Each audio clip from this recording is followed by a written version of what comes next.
Good evening and welcome. I'm grateful you're giving up your evening to learn all about making text digital. It's the hot topic of the moment in accounting circles and for small business owners as well. So I'm Della Hudson and I am the founder of Minerva Accountants. I'm a chartered accountant, but I'm also a business owner myself. I founded 5 businesses and had 2 successful exits. I've been an accountant for 36 years.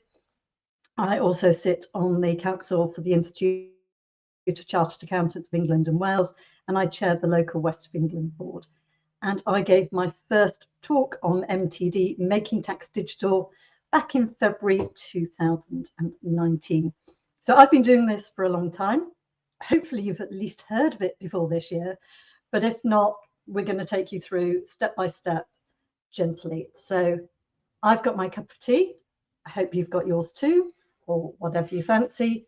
This webinar will be recorded, so you can go back and watch it if you don't get anything, but feel free to ask any questions as we go along.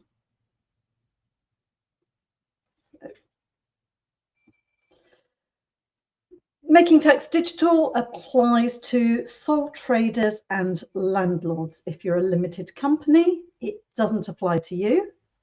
But thank you for turning up anyway. You might just be curious. If you have got employed income, it doesn't apply to you. We're looking just at your income as a sole trader and as a landlord. So let's see who's affected and when and what you need to do. We're going to start off teaching you about that.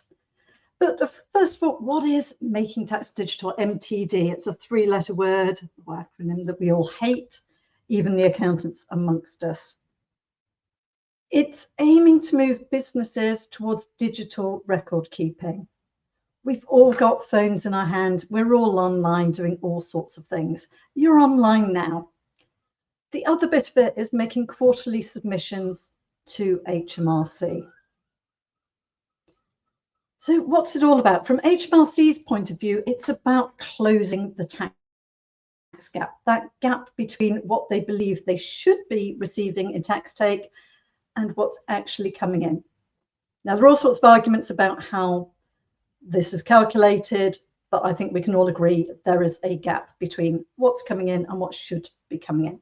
So MTD will give them more visibility over that with more frequent updates. I have quarterly updates.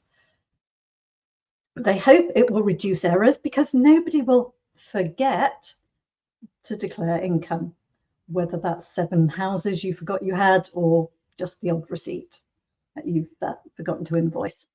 And it's possible now because there's software available for all sorts of things, and we generally have a more tech-savvy population. So it's right that we are moving towards this. From the business perspective, why MTD? Other than the fact that you have to or you get fined. So and I truly do believe it is better for business. It gives you more visibility over your own business numbers. Means you've got up-to-date management information for taking decisions, better decisions.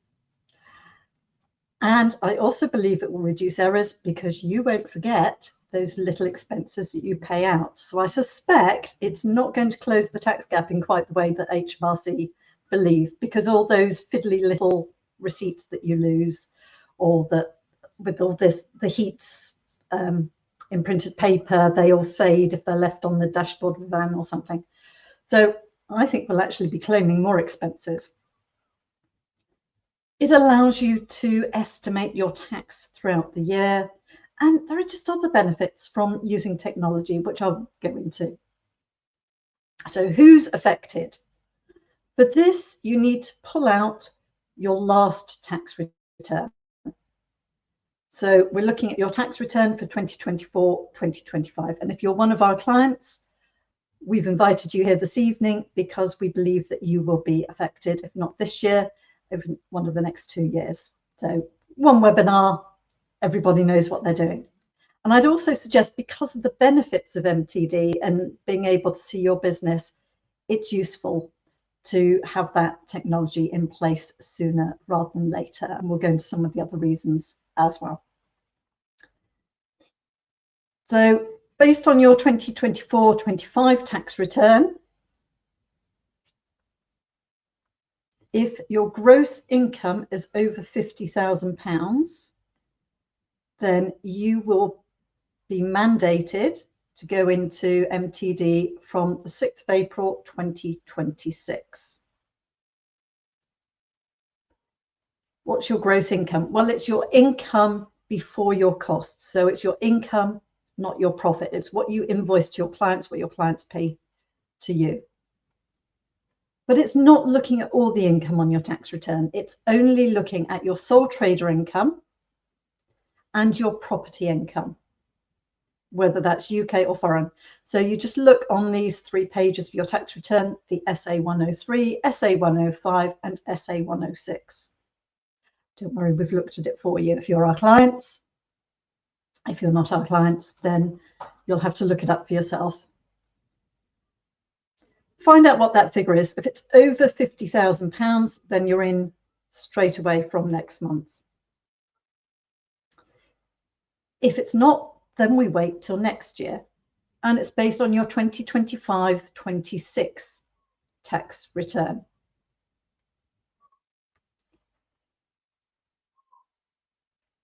If your income is over £30,000, you sign up next year. And the same in 2020, when you've done your 2026-27 tax return, if your income's over £20,000, you sign up from April 2028. It's a staggered start, but essentially, if your income is over £20,000 or likely to be in the next couple of years, then you need to pay attention. And we suggest that you make the changes sooner rather than later.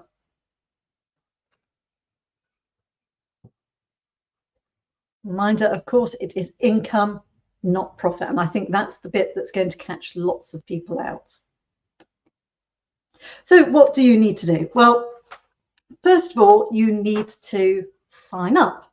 In spite of the fact this is compulsory, you still need to sign up.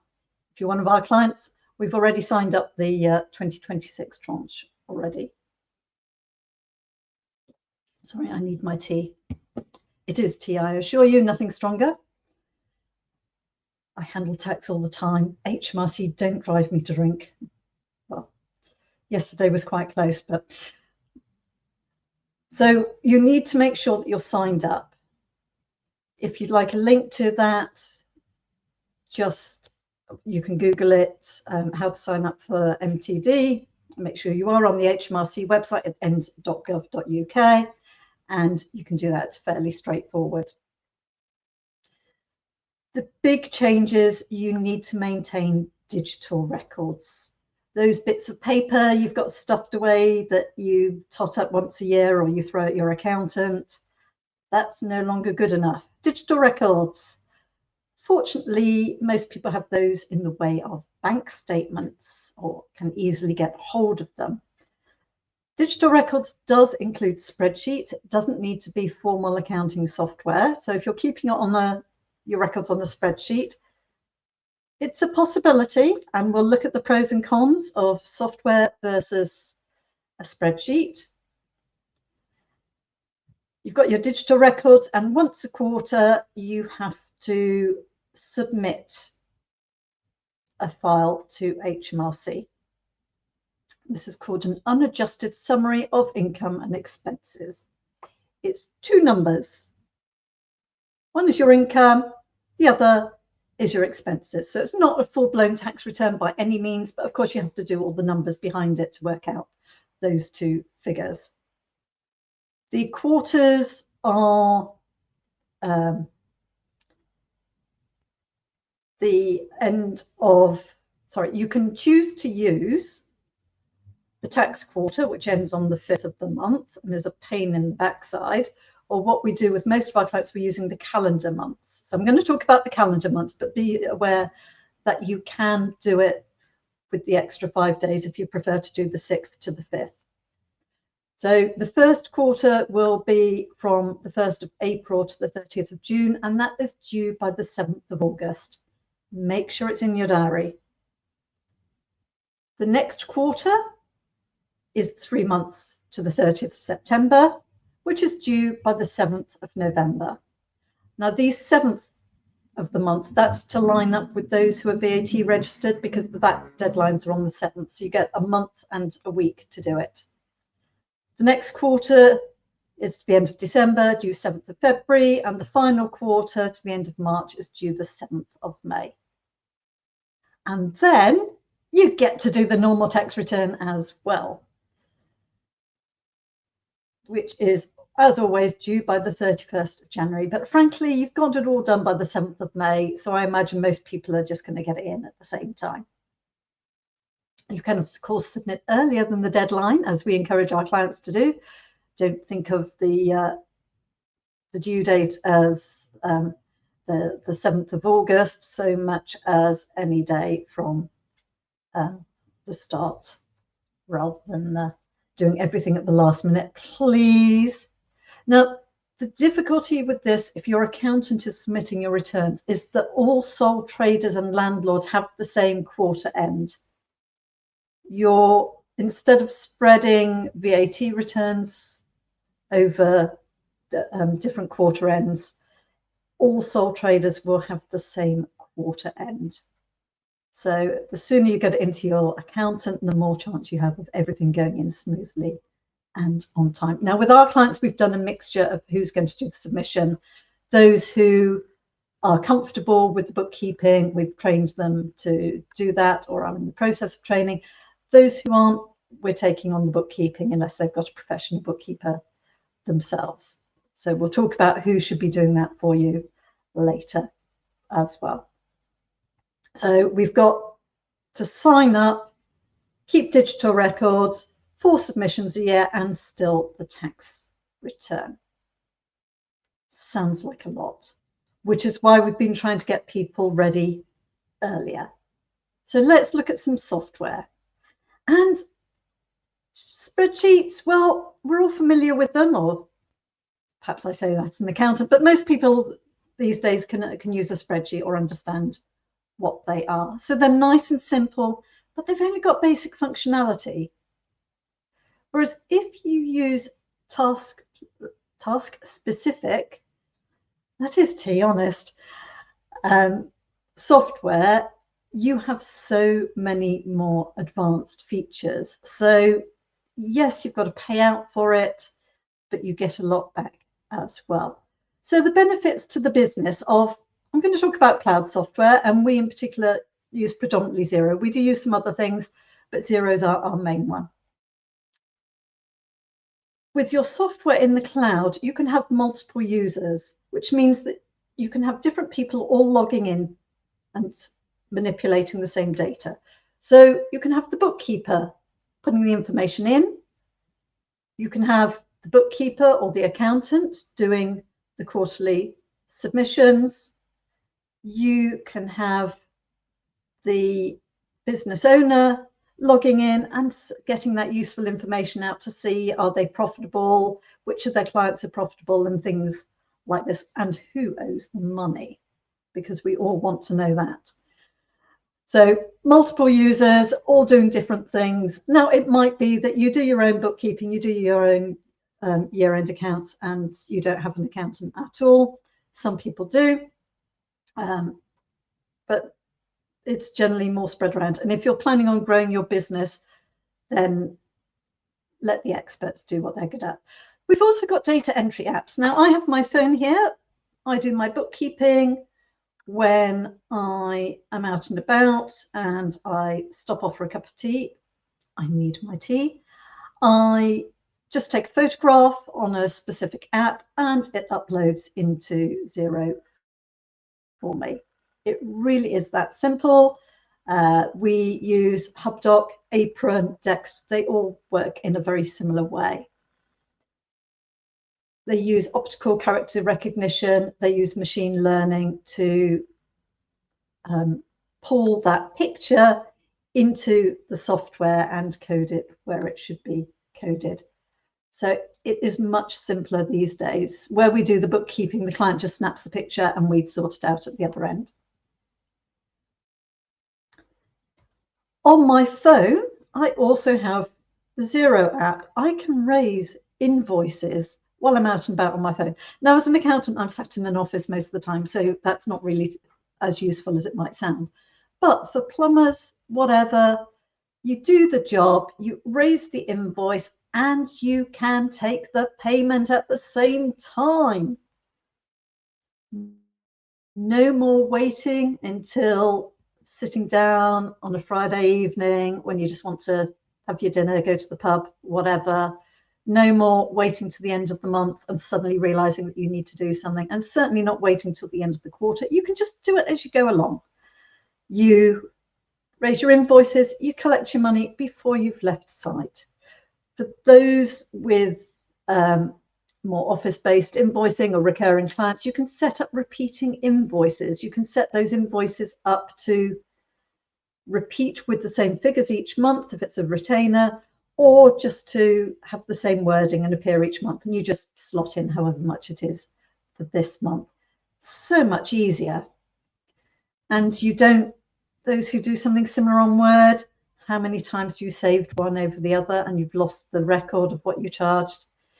Yeah, been there, done that. And I'm used to these things, so I'm fairly sure you have. And most of our clients at some point have done that, which is why we like Xero, because you can't overwrite it. So we've got faster debt collection before you leave site, or with the automatic invoices. Oh, and automatic invoice chasing. Xero does it, but so do the other softwares. So we have 4 automatic chasers. You can go and you set them up, you tell them the timing, and you tell them the wording. So they come with suggestions, but you can tweak it. So we've made our first chaser goes out the day after it's due for payment. So if they haven't paid us on the due date, there's one goes out. Essentially just checking that they've received the invoice and everything is okay. At which point they go, oh, I didn't receive it, sorry. And we're able to do that. Or they go, oh, yeah, I'll get it paid. And they sort of increase in severity. Obviously, once that 4th one's gone, if we still haven't been paid, then it's down to me to chase that in. But it means you've got all that happening automatically in the background.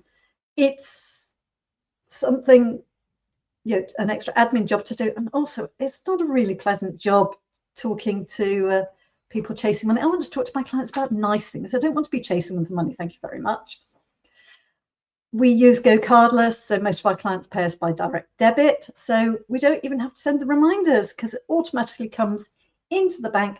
And if you connect Xero and Go Cardless, it will do the bookkeeping as well. It will match the payment. Sorry, you raise the invoice on Xero, it sends it to Go Cardless on the due date. Go Cardless collects the money and marks the invoice as paid. Nice and easy. It saves me time for pennies. With software as opposed to a spreadsheet, you've got faster bookkeeping, you've got cheaper bookkeeping, and you've got better bookkeeping, whether that's you doing it or whether that's a bookkeeper. You can contact your accountant and actually have a useful conversation because we have numbers to talk about. It used to be people come to me, I'm thinking about doing this, what do you think? Well, how much have you spent to date? So I can figure out the tax band for the business and so on, and whether this will push you into a higher rate tax band, things like that. Now I can look at your numbers and see where you are and give you a bit more useful advice. I know there's still an element of forecasting, but we've got better information to start with. I want to be more proactive, and I can't if you don't have the numbers. You've got more useful information for deciding, or for us to help you decide buying cars, things like that. We're just coming up to the tax year end. I've looked at my profits and decided how much I'm going to pop into my pension, just to minimize my tax as much as I can. There's still plenty to pay. Year end can be faster. You might not care about that. If you're applying for a mortgage, you'll need to produce your latest accounts and tax returns. So it's quite useful to have that then, especially if the numbers look good. And really, the software can act as the hub of your business. If you're running a restaurant, you can attach scheduling software, you can attach stock management software. If you're a retailer, if you've got an online shop, then you can attach all that so the sales and the stock management happen within your accounting software. So you can connect it all really easily in this very connected world. And that's part of what they do. Is the main accounting software out there is built for you to plug in these extras. So just as you plug into your accountant, your operational software will plug into your accounting software, all happening as one happy little team. And of course, you will be MTD ready. Real-time data makes it easier for accountants to give the proactive advice they want. Mark Lee, one of my accounting mentors. The downside, you have to pay for software. Most software starts at £7 plus VAT. So if you're VAT registered, that's £7. If you're not VAT registered, that's £8.40 a month. That's less than the cost of 2 Costa coffees per month. And the good news is the cost of that tax software is tax deductible. The other risk, of course, is garbage in, garbage out. If you don't know what you're doing, it's going to be a load of rubbish, which is why we have training videos for our clients, and we're trying to push them one way or the other if they can do it themselves, or if I believe that we should do it. And if you're using software, often it needs training support. But the good news is that that software does come with a lot of online support and training videos. So all that is there for you. If you're one of our clients, then we have a list of the core videos that we've recorded where we can take you through Xero and mention some of the bookkeeping at the same time. If you're not one of our clients, then we've got a course available through our website, Finance for Business Owners. It's only £18, including the VAT. So have a little look at that. If you're one of our clients, then you should already have access to that if you want it. So which software? I keep talking about Xero. I still believe it's the best all-round software, but it's not the only good software out there. QuickBooks Online has a lot of the same functionality, and we've got clients on that. Starling Bank, I know we have clients on that. Now, they have, at the moment, they have a toolkit which they are going to switch off next week, the week after, and replace it with an MTD ready piece of software. I haven't seen that yet, but I'm assured by my contacts at Starling that that will be MTD ready, and that the numbers from your Starling toolkit will automatically migrate into that new software. So if it works as smoothly as they say it will, that'll be fine. There's other software as well. I do a lot of work with Zoho Books. That is free, but you do need to pay for some of the bank feeds. So that could be a useful one. Sage have some options as well. Now, to help our clients, we have our Minerva bookkeeping sessions. Now, this is an extra cost, I'm afraid. We will do a monthly bookkeeping health check for you if you're on Xero or QuickBooks. We provide bookkeeping support through a once a month bookkeeping session. It's usually on a Monday evening towards the beginning of the month. The idea is that you can sit down, do your bookkeeping during that 1 hour session, and ask us any questions as you go. So we'll provide the bookkeeping support, we'll provide the Xero software support. It also gives you monthly accountability, so you keep everything up to date every month. That's the software side. The deadlines I mentioned. Instead of having one deadline a year, you are going to have 5 deadlines. So you've got the 4 quarterly submissions, and you still have to do your year-end tax return with year-end adjustments and all the other extra information. So the part-time job you've got, the dividend income you've got, the bit of interest from your bank account, all that sort of thing that goes onto a tax return. Might even pay tax on it, but it needs to go on there. So you need to do this. Do be aware that in the first year you have maybe VAT, quarterly returns, which may or may not be the same as your MTD quarters. I suggest changing it so that they are. You can log on to your VAT account and you'll have the option to change your VAT quarter on that. So our clients, that's already done. We've lined you up so that your year end is March, your VAT return quarter is March, and your MTD quarter is March. But watch out for it the first year, because you start submitting these in 2026 and you still have to submit your tax return for last year. So this is why we've been trying to get everybody ready early. If you're going live in April, we want to get last year's tax return done sooner rather than later. If you're not going live till next year or the year after, then you've got time to practice doing these quarterly returns, or at least having everything up to date quarterly. Come along to our monthly bookkeeping sessions, make sure everything's ready at the end of the quarter. And that will mean that when it comes to the end of the tax year, we'll be able to whip out your tax return itself relatively quickly, and then keep you compliant on that as well.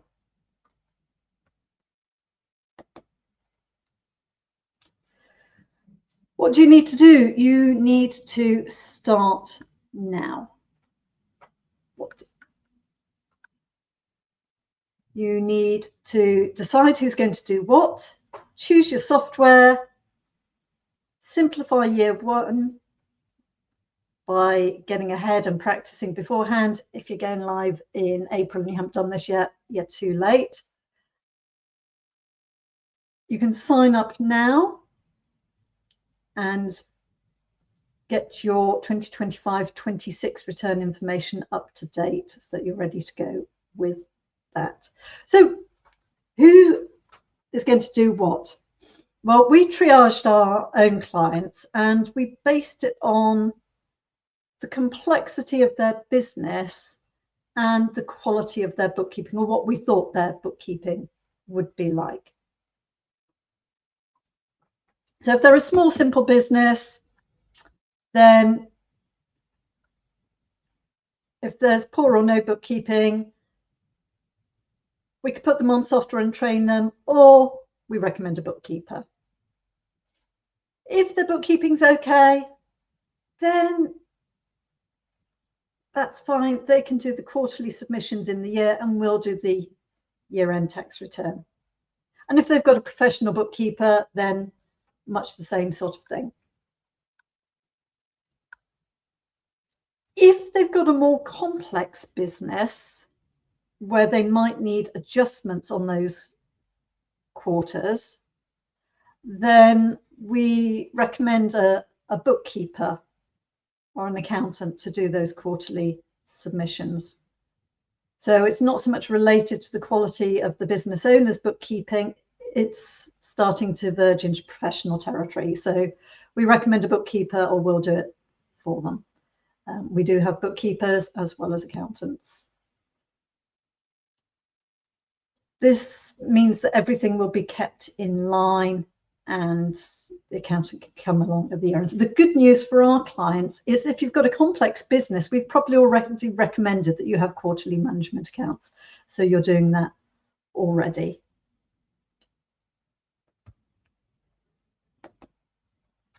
So who can do it? The business owner. Well, business owner, you can probably do data entry.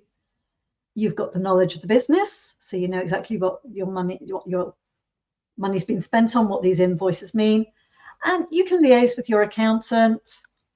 But it's yet another unprofitable admin task when you could be out there doing something you enjoy more, doing something that earns you more money. So you can probably do your quarterly submissions. Some bookkeepers do their year-end accounts, and they can do a simple tax return. Or you might use a bookkeeper. Data entry is their thing. They'll be faster and better than you. I'm pretty sure of it. They've got more knowledge of the apps, the shortcuts, more knowledge of bookkeeping. They know what goes where, and they're familiar with how HMRC work. They can also liaise with the accountant on things where they're not sure. They can do quarterly adjustments, year-end accounts, and some of them do simple tax returns. Their fee is tax deductible. You can use an accountant. Like us, they might employ bookkeepers. We've got knowledge of the apps, knowledge of bookkeeping, and knowledge of tax. We can definitely do the quarterly adjustments if required. We do the year-end accounts, tax returns. Yep, that's what we do. We can also help with tax planning, because now you've got up-to-date information. We can have real valuable conversations with you on what to be doing in February and March to minimize your tax before the year end. We can also give business advice. Not all accountants can, but we do. I've got a background running businesses, board leveling larger corporates, as well as my own. And our fee, of course, is tax deductible. So these statistics are from HMRC. The proportion of unrepresented taxpayers, you can see that 75% of businesses over 50,000 turnover have an accountant. Even those with up to 10,000 income, about half of them use an accountant. So what does good bookkeeping look like? Well, your monthly routine should consist of sending out your invoices if you haven't already. I would try to do these daily. You can use the recurring invoices I mentioned. You can invoice from your phone, and you've got the automated chasing of your invoices. You can collect payment for your invoices by card machine that connects to your phone, by direct debit, as we do with Go Cardless. On your invoice, you can have a button that connects to Stripe or PayPal or something, and people can pay you with their credit cards that way. And then you've got the automatic chasing to make sure you get paid sooner. When you spend money, if you get a paper receipt, either in the store or it's posted to you, photograph, forward it to a particular email, photograph it using your special app, or forward it to a particular email address, which will pull it into your software, or send it to your bookkeeper to do that for you. You can connect a bank feed. This has been, well, this is when cloud really came into its own, and Xero and other software started to do it. I've been using Xero since 2012. So bank feeds are just automatic for me. Most banks offer them. They're usually free of charge through Xero. Occasionally you have to pay a little bit for them, but that's quite rare. So connect your bank feed. That pulls the bank statement into Xero, so it makes sure that everything is picked up. That's only useful if you have a separate bank account for your business, of course. So make sure you do that. I would say I do that anyway. It's best practice, because when HMRC come and inquire into your affairs, which on average they will do once every 6 years, you might have everything whiter than white, but it still feels a little bit like somebody rummaging through your underwear drawer. You know it's all clean, you'd still rather they didn't. So if you keep your business transactions in a separate drawer, in a separate bank account, then you can, sorry, just looking at Jill in the chat is using Starling. I'll talk about that in a sec. So you've got your separate drawer, your separate bank account for your business transactions.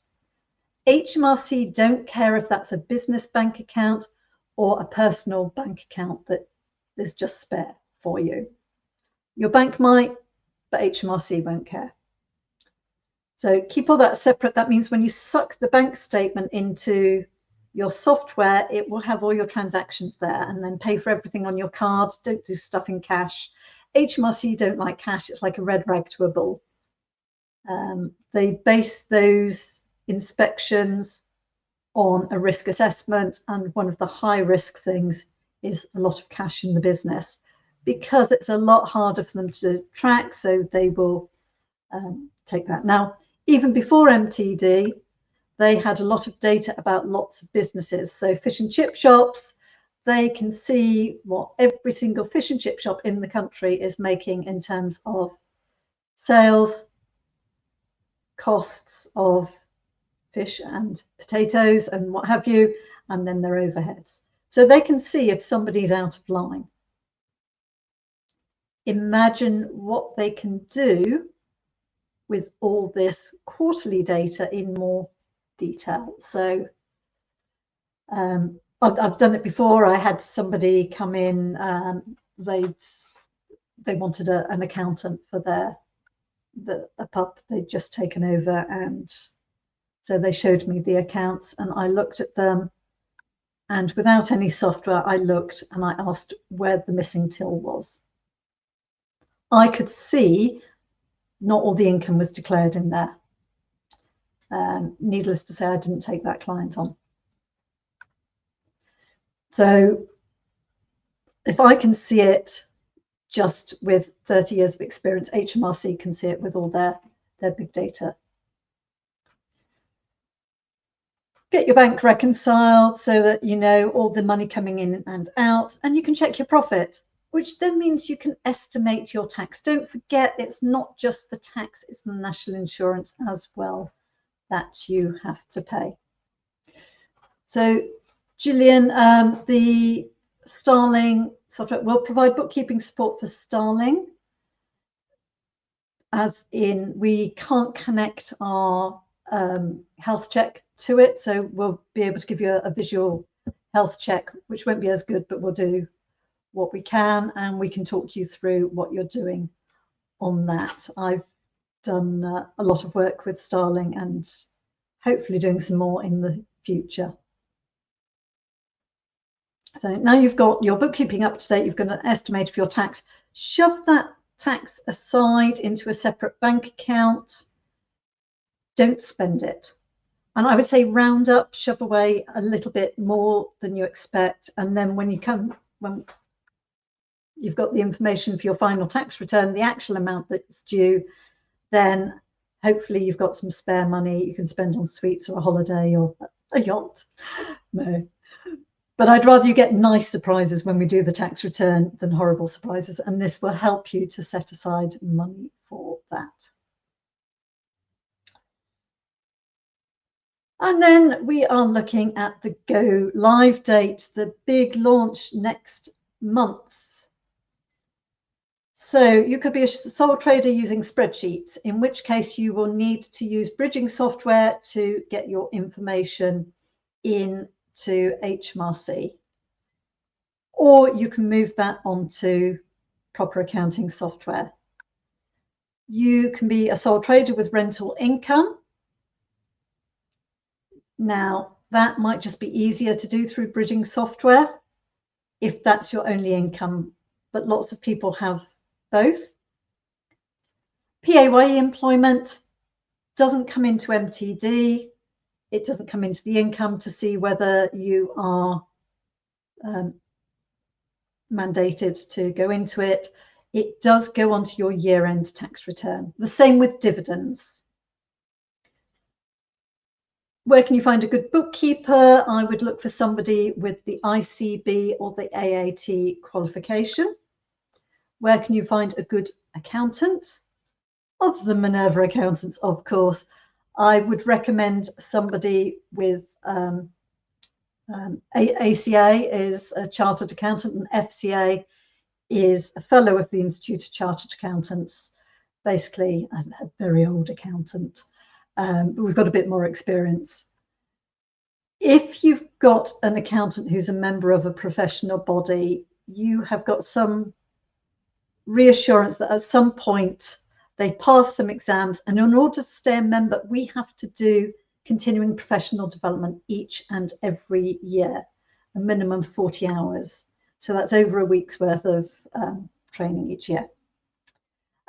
If you are digitally excluded and unable to use software, you may be able to apply for an exemption from doing this. However, I would say if you are on this call online, you are unlikely to be able to prove that you're digitally excluded.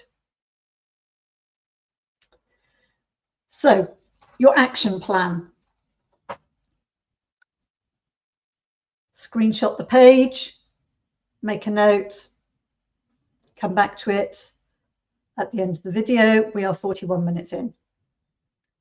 Bookkeeping. You need to decide who will do the bookkeeping, who will do the quarterly submissions, who will do the annual tax return. Book a call with us if you want us to help. What software will you use? And who can help you set it up? Now, at the moment, for our existing clients, we are setting them up on Xero free of charge. That's because we already use a scaled down version of Xero to do their tax returns. So we've got that information in there and we can set them up free of charge. We also provide our training for that. Lolita, thank you so much. Minerva, brilliant, highly recommend. Thank you. At least one satisfied client. So we will set you up. And oh, I'm blushing now. Otherwise, you might need to figure that out yourself. We can advise you if there's any other software that you can add on to have real business benefits. If you're not one of our clients, then sign up for a trial before you sign up for the paid version. Don't forget to sign up for MTD for the relevant year. Don't forget to put the quarter ends in your diary. They are very important. The number of people who seem surprised they have to submit a tax return by the 31st of January every year. Now you have to do tax submissions quarterly. Don't be surprised. Make sure they're in there. Put the deadlines in your diary. So we want the quarter ends and we want the deadlines in your diary. And don't forget the payments will still be 31st of January and the 31st of July. And don't forget, you still have to complete your 2025-26 tax return under the old regime. So what's the hardest part of MTD for you? What are you most worried about? What have you already done? What do you still need to do? Oh, Roy.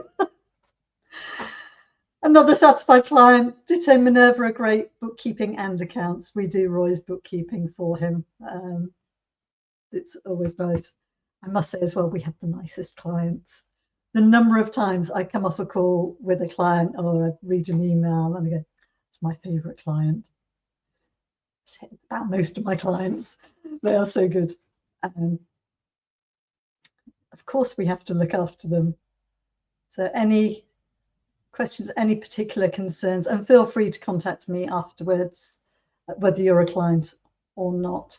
So the bookkeeping, you start from the 1st of April, which means you need to buy and set up your software by the 1st of April. Now, I know all our clients who are going live in this April are set up on that software, apart from those with Starlink who will have that automatic migration, and we'll keep them informed as we find out more. I might be asking you about it as well, but we'll make sure that we're up to date. Sign up for MTD by the 5th of April, first submission the 7th of August. I suggest start pulling that together as soon as possible after the 30th of June, because you will have lots of questions. we will have lots of questions, because although we've had clients on the beta, this is the first time we go live. Don't forget, you need to complete your year-end tax returns still. 27 days to go. 4,005 days since it was first announced. Seems like forever, and it kept getting postponed and postponed. It's not going to be postponed any further. 2,572 days since I first spoke about MTD. I've got one more talk to do tomorrow, and then that's sort of it, but I'm sure there'll be lots more to be done after it goes live, and I will be providing updates where appropriate for our MTD clients. It's also 296 days till Christmas. So I'm Della Hudson. I run Minerva Accountants. We are here to help you to get the most out of your business. Have we got any more questions coming in the chat?